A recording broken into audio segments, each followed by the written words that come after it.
Meet Ben, a young black boy who feels out of place in school. While his classmates consistently achieve high marks, Ben struggles and often scores in single digits, making him the subject of mockery. He starts to believe he's the dumbest student in the class and shares his frustration with his mother, Sonia. However, Sonia has unwavering faith in her son. She constantly encourages him, telling Ben that he is capable of achieving great things. This is the true story of Dr. Ben Carson, a man who overcame tremendous odds. Despite facing mockery and racial harassment from both peers and teachers, Ben's resilience and his mother's support help him rise above the challenges, achieving feats only a genius could. Ben's journey begins in a classroom where he predictably scores 0 on his test. A girl announces his score as none, but the teacher mishears it as 9. While other students score above 20, the teacher mistakenly feels pleased with what she thinks is an improvement in Ben's score. Not 9, Miss Williamson. He got none. However, when the class finds out the real score, they laugh loudly as usual.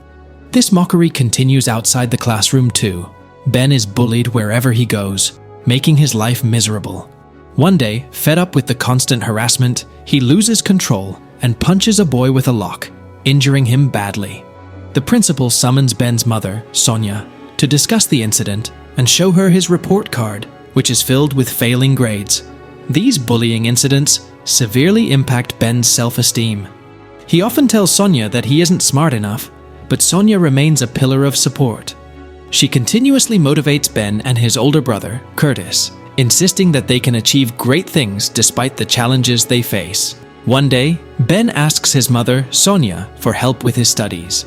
Sonia avoids the situation by saying she needs a new reading class. She soon realizes that Ben has trouble with his eyesight and cannot read because he struggles to see small print. After getting him glasses, Ben's grades start to improve dramatically. He excels in class tests and even wins a spelling competition. During a Sunday sermon at church, the minister, an inspiring speaker, tells a story about a doctor. Ben imagines himself as the doctor, battling a pirate, which sparks his interest in a new world of learning and growth. He returns home and tells his mother that he wants to become a doctor, overcoming his previous belief that he wasn't smart enough. This revelation opens up a new perspective on life for him. However, Sonia is not entirely happy. She notices that her sons spend a lot of time watching TV. Feeling worried, she visits a psychiatric facility to discuss her fears and anxieties. Sonia shares that she couldn't complete her education and got married at the age of 13. She discovered that her husband had another wife and child from a different marriage, but stayed in the relationship for the sake of her sons. I'm so dumb. I can't even read. Eventually, she learns about her husband's involvement in drug dealing, which adds to her concerns about their upbringing. Sonia leaves her marriage and raises her sons, Ben and Curtis, as a single mother. Life is tough for her. She works as a cleaner to support the family. She hides her struggles from her children, but this takes a toll on her mental health. Fear and anxiety begin to overwhelm her, leading to depression. A doctor discovers that she has suicidal thoughts and suggests she be admitted to a hospital for a few days. Sonia is worried but agrees. She tells Ben and Curtis that she is visiting Detroit and leaves them in the care of an elderly woman. She instructs the boys to memorize their multiplication tables, which they protest but have no choice but to obey. Upon arriving at the hospital, Sonia finds a letter from Ben among her belongings. The letter is filled with spelling mistakes, but is very heartfelt and moving. Seeing the letter, Sonia becomes emotional, touched by her son's words. Meanwhile, Ben continues to improve in his studies, scoring 24 out of 25 on a class test. Excited, he rushes home to share the news with his sister. But to his surprise, he finds his mother, Sonia, back home.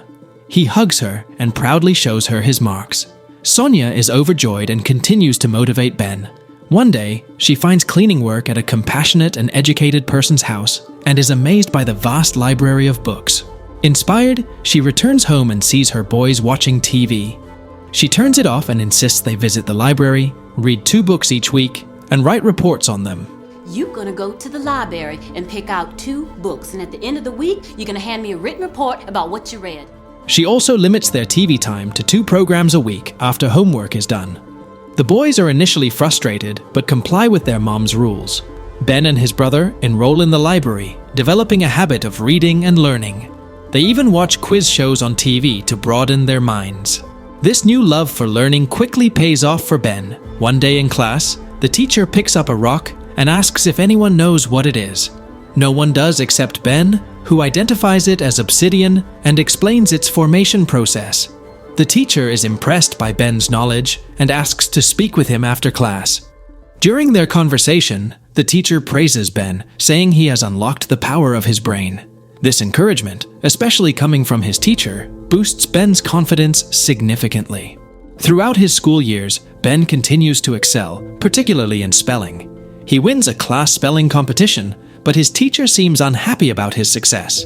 At the annual award function, the school's principal announces Ben as the best overall student, making his mother and brother immensely proud. As Ben collects his certificate, his racist teacher takes the mic and reveals her prejudice. You should be ashamed. She remarks that the other students should be ashamed because, despite Ben being a black student raised by a poor single mother, they couldn't outperform him. She fails to recognize Ben's talent beyond her biased views. This incident deeply affects Ben's mother, Sonia. Determined to find a place where Ben's abilities will be appreciated, regardless of his skin color, she enrolls him in a school with a predominantly black student body. At his new school, Ben faces bullying from a student who mocks his old, unfashionable clothes. Ben responds confidently in the boy's language, and they soon become friends. Ben's new friend is a fashion enthusiast, always wearing stylish clothes and a good hat. This makes Ben feel insecure and envious. He asks his mum for money to buy new clothes. Though she doesn't have much, she reluctantly buys him a new pair of pants. Ben dislikes the shabby-looking pants and argues with his mom, wanting clothes like his fashionable friend. His mom disapproves, saying that people who focus too much on fashion are often empty inside. During their argument, Ben gets angry, picks up a hammer his mom was using to fix a window, and charges at her. His brother intervenes and stops him. Ben then falls into bad company. His fashion-forward friend introduces him to a gang, where Ben buys a knife. During an argument, his friend insults him, and Ben, in a fit of rage, stabs him. Fortunately, the knife is broken, and no serious harm is done. Frightened, Ben runs away from school. This turns out to be a blessing in disguise, as he distances himself from toxic friendships and realizes the harmful effects of anger. He learns the importance of controlling his temper. Later, Ben receives a scholarship to Yale University, where he meets his girlfriend, Candy. He struggles with his studies and adjusting to life at Yale. Ben confides in Candy that he finds lectures difficult and feels out of place. Candy encourages him to study on his own, which he does tirelessly. Chemistry proves to be his biggest challenge, and he studies so intensely that he starts hallucinating his professor writing formulas on the board. His hard work pays off, and he excels in his exams, deciding to pursue neurosurgery. Ben applies to Johns Hopkins, the most prestigious institution in the world, which only accepts 2 neurosurgery residents each year. The competition is fierce, but Ben is determined and applies only to Johns Hopkins. During his interview, his confidence impresses the doctor. When asked why he wants to be a neurosurgeon, Ben explains that the brain is a mysterious organ, and he wants to uncover its secrets. He believes in the possibility of miracles and wants to create them. His conviction impresses the interviewer, and Ben is admitted to Johns Hopkins, where he continues to excel. At Johns Hopkins, Dr. Carson faces prejudice and is not well liked. A senior doctor tells him he is not exceptional, with racial undertones, and instructs him to follow orders strictly. Despite this, Ben becomes a resident doctor. One day, an emergency arises where a patient needs immediate surgery, and no licensed doctor is available except for Ben. If someone doesn't operate on this man soon, he will die. Go for it. Though he lacks the license to perform surgery, he decides to operate, risking his career to save the patient. After the successful operation, Ben is summoned by his senior doctor. Fearing reprimand, he is surprised when the senior doctor commends him for his bravery and quick action. This sets the tone for Ben's continued dedication and success in his medical career. Another day, a young couple brings their daughter, who suffers from constant seizures, to the hospital. Other doctors have given up, labeling her as partially impaired. Dr. Carson, however, suggests a hemispherectomy, a procedure to remove the seizure-prone part of the brain. This surgery is highly risky and could result in paralysis or loss of speech and motor skills. He explains to the parents that the brain can recover remarkably, with healthy cells taking over the functions of the removed area. Despite never performing such an operation before, Dr. Carson takes on the challenge. The night before the surgery, Dr. Carson feels anxious and prays for guidance. The next morning, he meticulously performs the operation.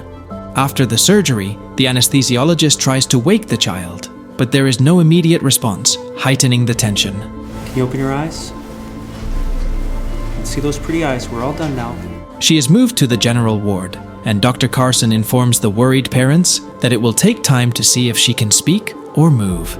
Miraculously, the child soon calls out to her parents, showing immediate signs of recovery. Daddy. This success marks the first of many for Dr. Carson. The media takes notice, and during a press conference, Dr. Carson, standing with the child's parents, shares the story of the successful surgery. He highlights the brain's incredible capability for recovery and predicts that hemispherectomies will become a standard procedure for similar cases in the future. Dr. Carson begins to see success in his career, but his personal life faces a tragedy. His wife becomes pregnant, but they lose the baby during the delivery. He stays by her side, comforting her, but she insists he return to his hospital duties. Though reluctant, he complies, but breaks down over the loss. His mother consoles him, reminding him of his potential to save many lives and achieve great things. The next morning, he resumes his work. His most challenging case is yet to come. He is invited to Germany to consult on the possibility of separating conjoined twins joined at the head. Initially hesitant due to the complexity, he decides to take on the challenge of being the best pediatric neurosurgeon in the world. Dr. Carson dedicates countless hours to research and preparation for the operation, ready to face the enormous risk involved. The day of the critical surgery arrives. The children's parents travel from Germany, anxiously awaiting the outcome. Dr. Carson, along with a team of 50 staff members, meticulously prepares for the operation. Every machine has a backup, and they rehearse for hours to ensure precision. There is no room for error in this delicate procedure. 2 groups of doctors are set to handle the twins separately after the separation. The operation begins at 7:15 in the morning, involving cardiothoracic surgeons to stop the blood flow to the brain and prevent excessive bleeding. Dr. Carson has only 1 hour to separate the brains to avoid the risk of brain damage. Remarkably, he completes this critical part within the time limit. The entire surgery takes an exhaustive 22 hours. After the successful operation, Dr. Carson informs the relieved parents about the miraculous achievement. Which child would you like to see first? The twins have been successfully separated, marking the end of the extraordinary journey of Dr. Ben Carson in the film.